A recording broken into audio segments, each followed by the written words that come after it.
Je m'appelle Claire Besson, j'ai 46 ans, et pendant très longtemps, je pensais que j'étais simplement oubliée du monde.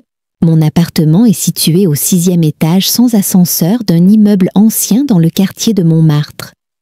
Une cage d'escalier grinçante, des murs défraîchis et une boîte aux lettres qui rouille sous le vent de Paris. Ici, tout respire le passé. Même l'air semble chargé de souvenirs que personne ne veut plus porter. Je suis veuve depuis 9 ans. Mon mari, Charles, est mort dans un accident de voiture sur le périphérique. Un banal jeudi soir, une pluie fine, un chauffard distrait et 2 minutes d'avance qui ont changé le reste de ma vie. Je n'ai jamais eu d'enfant. Pas par choix, par fatigue, par circonstance. À la mort de Charles, j'ai aussi enterré un futur que j'avais à peine commencé à imaginer. Il n'y avait plus de rire, plus de projets, plus d'écho dans les couloirs. Je vivais seule, dans le silence. Une solitude qui ne crie pas mais qui vous serre le cœur doucement, jour après jour. Je me levais à 8 heures, café noir, sans sucre. Je restais assise devant ma fenêtre pendant des heures, observant les toits de Paris, les oiseaux qui passent, les fenêtres qui s'éteignent. Je ne peignais plus, je n'écrivais plus. Même mes pensées étaient devenues des rituels, répétés, lassantes. J'ai travaillé autrefois comme professeur de philosophie au lycée. J'adorais cette époque. J'aimais la vivacité des élèves, les débats sur Sartre, les citations griffonnées à la hâte dans les marges de leurs copies. Mais après la mort de Charles, j'ai démissionné. Le monde m'était devenu lointain, comme si j'observais tout derrière une vitre épaisse. Ce qui me manquait le plus, ce n'était pas Charles, c'était l'idée d'être regardé, l'idée d'exister dans les yeux de quelqu'un. Quand on vit seul trop longtemps, même son propre reflet finit par vous ignorer.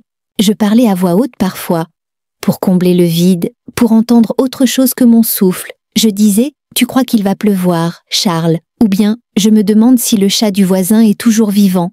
Des phrases sans importance, jetées dans le néant, comme des bouteilles à la mer. Je n'avais pas de famille proche. Mes parents sont morts depuis longtemps. Je n'avais ni frère ni sœur. Quelques collègues m'envoyaient des cartes à Noël, mais elles restaient souvent dans leur enveloppe, intactes. Je les gardais, par politesse, par habitude. Les jours passaient, tous identiques, tous silencieux. Et puis, un jeudi de mars, tout a changé. Ce soir-là, je n'avais pas sommeil, j'avais bu un peu de vin, seul plaisir coupable qui me restait. Je lisais un vieux roman de Modiano en écoutant le grincement du chauffage. Il était 2h30 du matin. J'allais me lever pour me coucher quand le téléphone a sonné. Le bruit a déchiré le silence de manière presque violente. Je n'attendais aucun appel. Qui appelle à cette heure-là, j'ai hésité. Mon cœur s'est mis à battre plus vite. Je me suis approchée, l'écran affiché, numéro inconnu. J'ai décroché.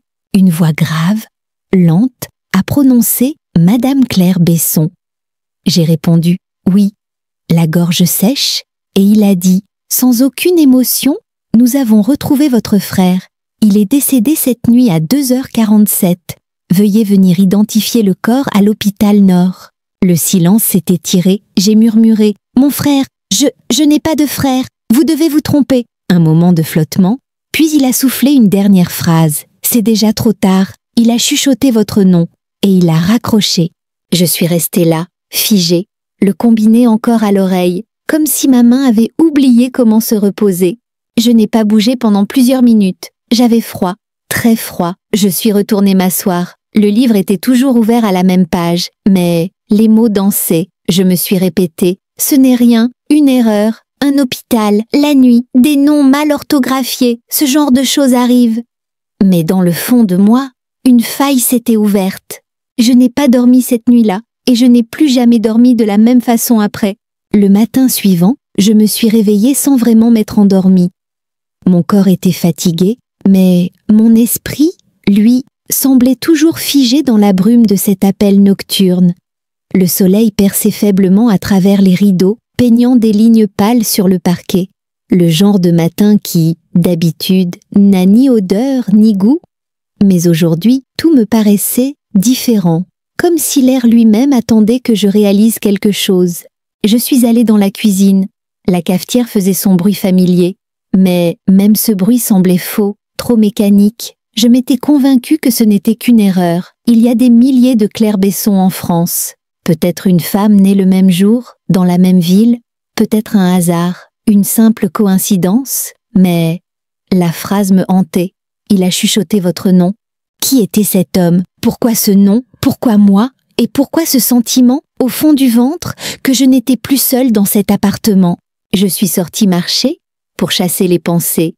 Montmartre au matin a une douceur triste. Les pavés humides, les boulangeries qui ouvrent doucement leurs rideaux, les artistes qui sortent leurs chevalets en silence. Mais rien n'y faisait. J'avais cette impression constante que quelqu'un marchait derrière moi. Pas assez près pour que je l'entende, juste assez pour que je le ressente. Je suis rentrée avant midi, j'ai fermé la porte, je l'ai verrouillée 2 fois, puis j'ai vérifié toutes les fenêtres. Toutes étaient fermées. Et pourtant, dans le miroir de la salle de bain, il y avait une trace, une empreinte de main, haute, large, bien plus grande que la mienne. La buée s'était évaporée depuis longtemps.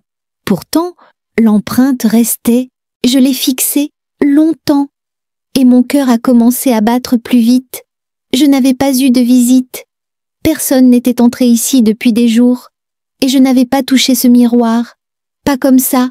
Je me suis approchée, j'ai posé ma main par-dessus la sienne. Elle ne correspondait pas, pas du tout. Je suis sortie de la salle de bain. Je me suis installée sur le canapé.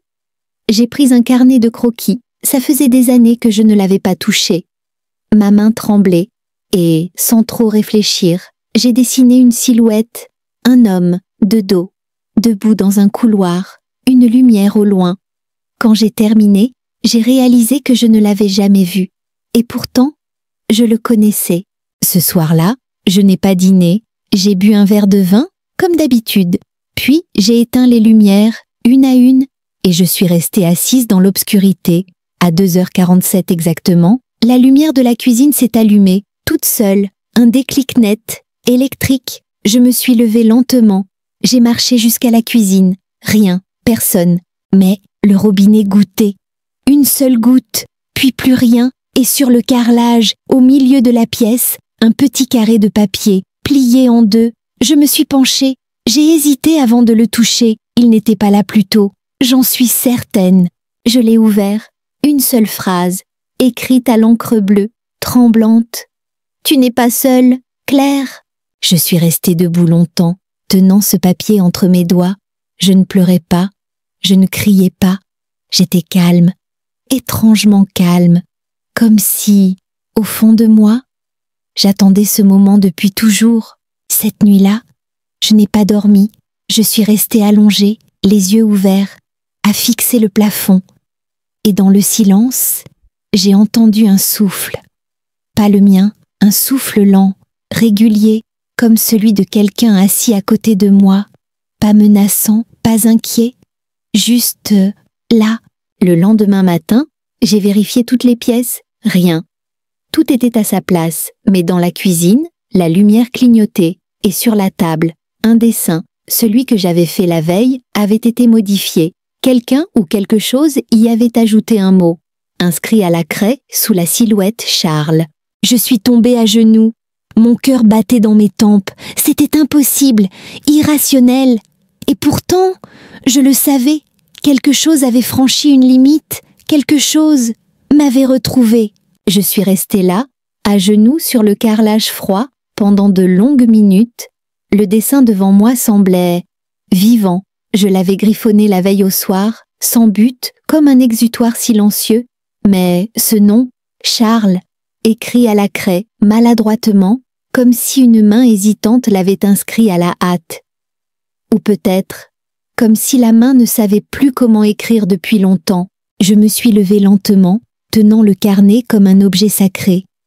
Je l'ai reposé sur la table, face vers le bas, et j'ai tenté de respirer. Mais l'air était devenu plus dense, comme s'il me fallait plus d'efforts pour remplir mes poumons, comme si la pièce était partagée. Je suis allée dans la chambre. Là, j'ai retrouvé un autre détail qui n'avait rien à faire là sur l'oreiller droit, celui de Charles. Autrefois, il y avait une légère empreinte de tête, comme si quelqu'un y avait dormi. Le drap était à peine froissé, mais je savais, je sentais. J'ai passé la journée entière à marcher en rond dans l'appartement, vérifiant chaque centimètre carré, pas de fenêtre ouverte, pas de porte forcée, pas d'objet déplacé. Tout était normal, mais tout semblait faux. La nuit tombée, je me suis enfermée dans la salle de bain. Je voulais vérifier ce que j'avais vu la veille. Le miroir était propre, j'ai soufflé dessus. Rien, puis, au moment où j'allais tourner le dos, des lettres se sont formées lentement dans la buée que je n'avais pas soufflé, pardon. Un mot, un seul, mais c'était suffisant. C'était sa façon de parler. Charles ne criait jamais. Il écrivait des mots simples, souvent sans les dire, même dans la douleur, même dans les disputes. J'ai eu envie de fuir, mais fuir où il n'y avait pas de danger, pas de menace, seulement une insistance, une présence douce, mais têtue. Le lendemain matin, je suis allée à la bibliothèque municipale. J'ai cherché dans les registres en ligne, les bases de données d'état civil. Et c'est là que j'ai trouvé l'acte de décès d'un homme nommé Charles Besson, décédé à l'hôpital Paris-Nord. 3 jours plus tôt, né le 12 juin 1975. Lieu de naissance Reims. C'est là que Charles et moi nous étions rencontrés, là qu'il était né, là que nous nous étions aimés. Ce n'était pas une coïncidence, ça ne pouvait pas l'être. Mais alors, qui était cet homme? Un sosie, un jumeau que je ne connaissais pas, ou bien mon propre mari revenu, par un détour que même la mort n'a pas su empêcher. Je suis retournée chez moi, et j'ai décidé d'ouvrir la boîte en métal que je n'avais plus touchée depuis des années, celle où je gardais ses lettres, ses photos, ses dessins. Je les ai étalés sur le lit, et, au fond de la boîte, un papier que je ne me souvenais pas avoir vu avant, une note manuscrite non datée. Si jamais tu sens que je suis là, c'est que je le suis. Le lien ne meurt pas. Même quand nous... Oui, j'ai tremblé. Cette note, c'était bien son écriture. Je la reconnaîtrais entre mille. Mais je ne me souvenais pas qu'il me l'avait laissée. Et surtout, je n'avais jamais ouvert cette boîte depuis son enterrement. Cette nuit-là, je n'ai rien fait. Je me suis simplement assise sur le lit et j'ai parlé, comme on parle à un enfant qui revient d'un long voyage. Charles, si tu es là, alors je t'écoute. Je t'en veux, mais je suis prête. Il n'y a pas eu de réponse, pas de bruit, pas d'apparition? Mais j'ai senti quelque chose, un soulagement, comme si le poids dans ma poitrine, que je portais depuis 9 ans, venait de se déplacer un peu. Je me suis endormie, pour la première fois depuis des mois, et dans mon rêve, il était là, assis sur notre vieux canapé vert, silencieux, mais il souriait. Le jour suivant, je suis descendue dans la rue avec un objectif précis, l'hôpital Paris-Nord. Celui qui m'avait appelé, celui qui avait prononcé mon nom, a tort. Ou peut-être, a raison. Je n'avais pas dormi longtemps, mais je n'étais pas fatiguée. J'avais cette lucidité glaciale, celle qu'on ressent juste avant un tournant. Une voix intérieure me disait « Tu ne pourras plus revenir en arrière après aujourd'hui ». Le trajet en métro m'a semblé irréel. Des gens riaient, d'autres somnolaient, certains regardèrent leur téléphone. Et moi, je descendais volontairement dans l'endroit où la mort avait eu lieu. Arrivée au service des admissions, j'ai avancé jusqu'au comptoir, main tremblante. « Bonjour, je cherche à consulter les dossiers liés à un patient décédé récemment. Charles Besson. » L'employé a haussé un sourcil. « Vous êtes de la famille ?» J'ai menti. « Je suis sa sœur. » Elle a tapé sur son clavier, puis m'a tendu un formulaire. « Signé ici, la psychologue de service viendra vous accompagner. » Quelques minutes plus tard, une femme brune, lunettes rondes, blouse blanche, m'a accueillie. « Je suis le docteur Amina. Vous venez pour le dossier de Charles Besson, c'est bien cela ?» Je me suis contentée d'un hochement de tête. Elle m'a guidée dans un petit bureau à la lumière douce. Puis, elle a posé devant moi un dossier cartonné. Dessus, en lettres capitales noires, Besson, Charles, décès, 03 mars 2025, 02h47. J'ai inspiré, j'ai ouvert. Nom complet, Charles Besson, né le 12 juin 1975, lieu de naissance. Reims, France décès, 3 mars 2025 à 02h47. Lieu du décès, unité de soins intensifs. Hôpital Paris-Nord. Cause arrêt cardio-respiratoire. Proche identifié Zlaquin. Dernière parole, notée Claire. Je me suis figée, tout concordé, le prénom, le lieu de naissance, la date, même l'année. Mon mari était né le 12 juin 1975 à Reims. Et là, devant moi, se trouvait le dossier médical d'un autre Charles Besson, mort récemment, seul, sans famille, et dont le dernier mot avait été mon prénom. La médecin m'observait en silence. Je l'ai regardé, la voix brisée. C'était le nom de mon mari, il est mort il y a 9 ans. Mais tout ici, c'est lui. Elle n'a pas souri, pas douté. Elle a simplement dit « Ce n'est pas la première fois que des choses étranges arrivent ici ». Puis elle a couvert un tiroir, en a sorti une petite enveloppe scellée. Elle me l'a tendue. Il avait ça dans sa poche. On pensait que c'était pour quelqu'un. Maintenant, je crois que c'est pour vous. Mes mains tremblaient en déchirant le haut de l'enveloppe. À l'intérieur, une feuille, pliée en 4. Une écriture que je connaissais trop bien. Claire. Je ne sais pas si tu recevras ça. Je ne sais même pas si je suis vraiment vivant ou si je me souviens comme on rêve. Mais si tu lis ces mots, alors j'ai trouvé un chemin, un passage. Je ne veux pas te faire peur. Je veux juste te dire, je suis désolée pour le silence, pour tout ce que je n'ai jamais su dire. Charles, je n'ai pas pleuré, pas tout de suite. J'ai senti un vide profond s'ouvrir en moi. Et en même temps, une chaleur, comme si, après toutes ces années, j'étais enfin entendue, enfin regardée. Je suis rentrée chez moi avec le dossier. La lumière du métro était trop vive, les gens trop bruyants. Je tenais le papier contre moi comme une relique. J'avais une certitude désormais, il ne s'agissait pas d'un hasard. Charles était revenu, ou peut-être qu'il n'était jamais vraiment parti. Tôi hôm jo, tôi jam bajen, tronkan ho suo jem, tôi ngồi trenge, kam leila tu lan nua, tôi jok ji jok lai tung dong nu jeng he giong an noi lai trong giao tôi. Vachi jong ho chuyen sang do ke tu fetisen, jen phong kach vutat, trong koan kach tôi jenei, tôi nge thai tieng nongoik suong ben kan mi, khong mot loi, khong mot hin bong, chila, ko ai jo o jo. Toi Hong Hoang So, Toi Hong Lahet, Toi Chikenoi, Charles, je suis là, moi aussi. Depuis le soir où j'ai entendu ce souffle, ce bruissement d'une présence invisible, quelque chose a changé. L'appartement lui-même semblait différent. Les murs semblaient moins épais, l'air plus dense, comme si les pièces retenaient un secret ou un soupir. Chaque nuit, à 2h47, une chose nouvelle se produisait. Une lumière qui s'allume dans une pièce vide, un vieux vinyle qui tourne tout seul, une chaise qui grince lentement, alors que personne ne s'est levé. Mais ce n'était pas chaotique, ce n'était pas menaçant. C'était régulier, presque rythmé, comme un rituel, comme si quelqu'un répétait le même chemin encore et encore, dans l'attente d'une réponse, d'une délivrance. Et chaque jour, je sentais que je comprenais un peu plus. Un matin, en ouvrant la boîte aux lettres, j'ai trouvé une carte postale, une vieille carte de Reims.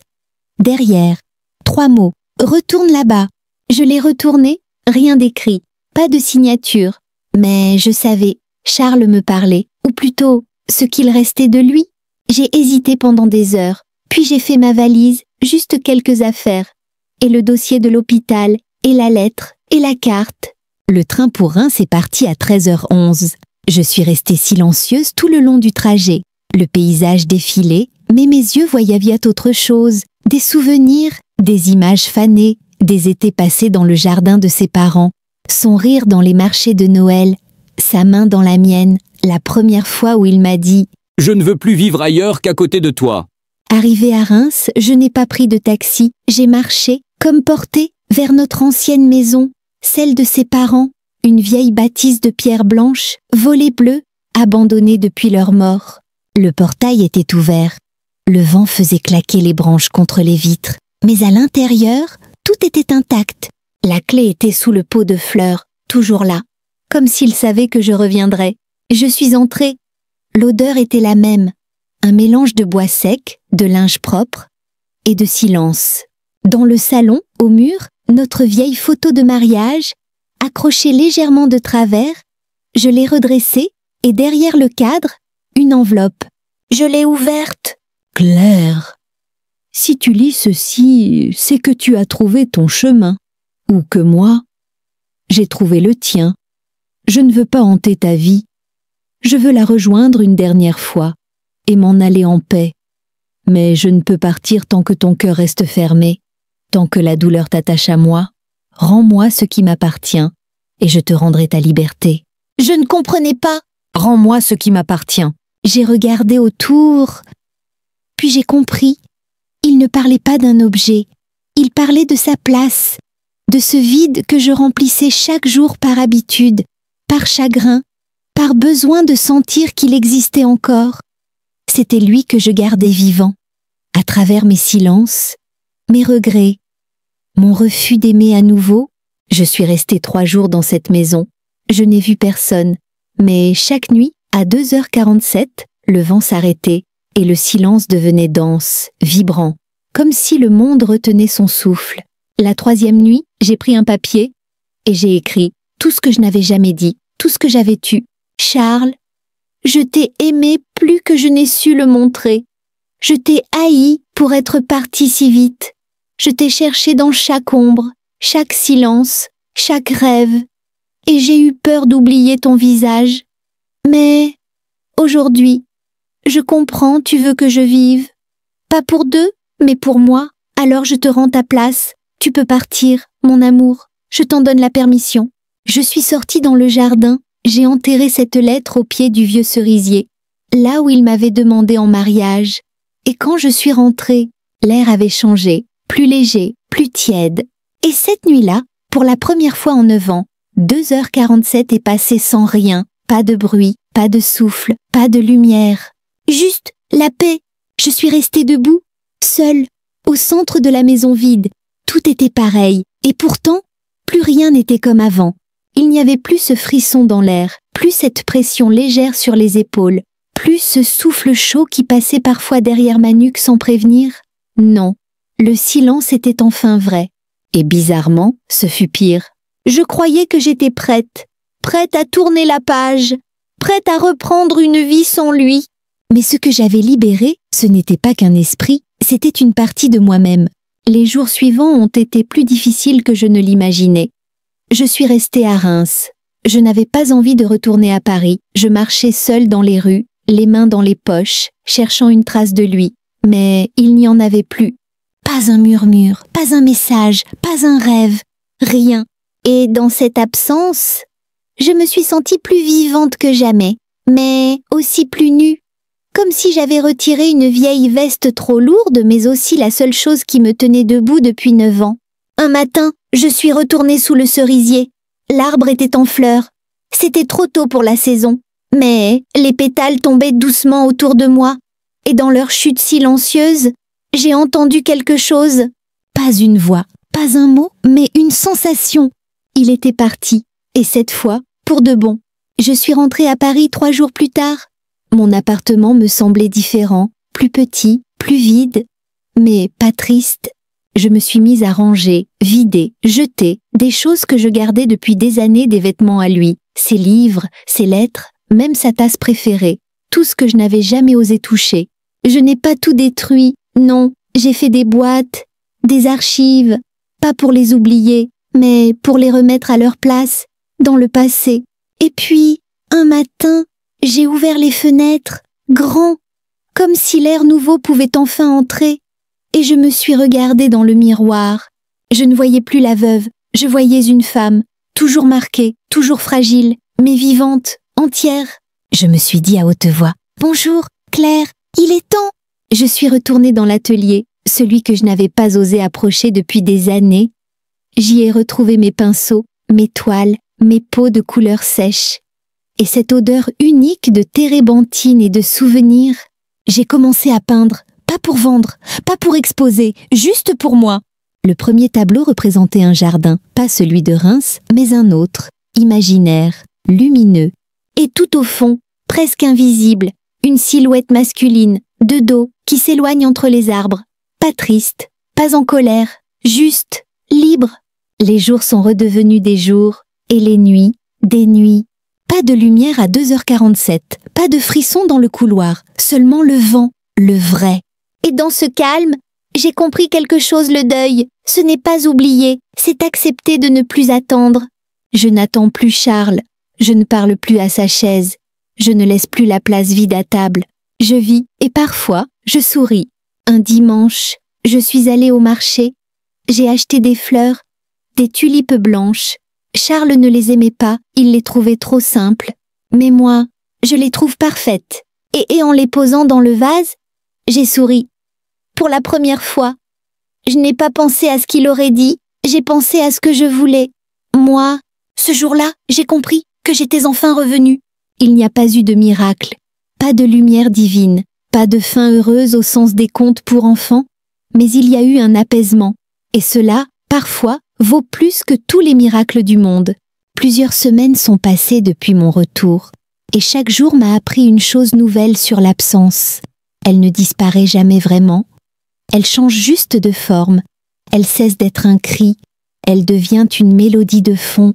Parfois, en regardant les rideaux danser avec le vent, je me surprends à parler, pas à Charles, pas à un fantôme, mais à la partie de moi qui lui appartenait, la partie que je croyais morte avec lui et que je suis en train de réapprendre à aimer. Un matin, en marchant dans le square près de chez moi, j'ai vu une femme assise sur un banc, en larmes. Elle tenait un papier entre ses mains. J'ai reconnu ce regard, le même que j'avais porté pendant des années, celui d'une personne qui porte une absence trop lourde pour être visible. Je me suis assise à côté d'elle, sans parler, juste là. Après quelques minutes, elle a murmuré « Je viens de perdre mon mari. Il est parti sans dire un mot. Je ne sais même plus qui je suis. » Je n'ai pas pleuré, je n'ai pas souri, je lui ai simplement répondu « Je comprends. Tu n'as pas besoin de savoir qui tu es aujourd'hui. Tu as juste besoin de ne pas te fuir. » Elle m'a regardée, surprise, puis elle a hoché doucement la tête. Et ensemble, nous avons regardé les enfants jouer à la balançoire. En silence. Mais un silence doux. Un silence qui ne fait plus peur. C'est ça. La vie après lui. Pas une lumière aveuglante. Pas une grande révélation. Mais des instants. Petits. Silencieux. Importants. Et surtout, vrais. Je continue de peindre. Chaque toile est une lettre que je n'enverrai jamais, mais que je libère, comme on libère un oiseau blessé. Je ne parle plus à Charles, je ne le vois plus dans mes rêves, mais parfois, quand une brise traverse l'atelier, je ferme les yeux et je murmure « Merci d'être venu dire au revoir. Aujourd'hui, si vous me demandiez Claire, est-ce que c'était réel? Tout ça, est-ce que tu l'as vraiment vécu ?» Je vous répondrai simplement « Je ne sais pas et je n'ai plus besoin de le savoir. » Parce que parfois, les choses les plus vraies ne sont pas celles qu'on peut prouver, mais celles qui nous changent, celles qui nous libèrent. À toi qui m'écoutes, peut-être as-tu aussi perdu quelqu'un, peut-être vis-tu avec une présence que tu ne comprends pas, un vide qui te parle, un silence qui pèse. Je ne peux pas te dire quoi faire, mais je peux te dire ceci. Ne ferme pas ton cœur, même à ce qui fait peur. Parfois, c'est en traversant la nuit qu'on découvre la lumière que l'on portait en soi. Et si, comme moi, tu as entendu un souffle à 2h47, alors sache, tu n'es pas fou, tu n'es pas seul, tu es en chemin. Et ce chemin mène à toi. Merci d'avoir marché avec moi jusqu'ici. Si mon histoire t'a touché, laisse un commentaire. Dis-moi si toi aussi, tu portes un nom dans le silence. Et si tu veux entendre d'autres histoires vraies, humaines, étranges parfois, abonne-toi. Car la vie continue. Même après la mort. Surtout après la mort.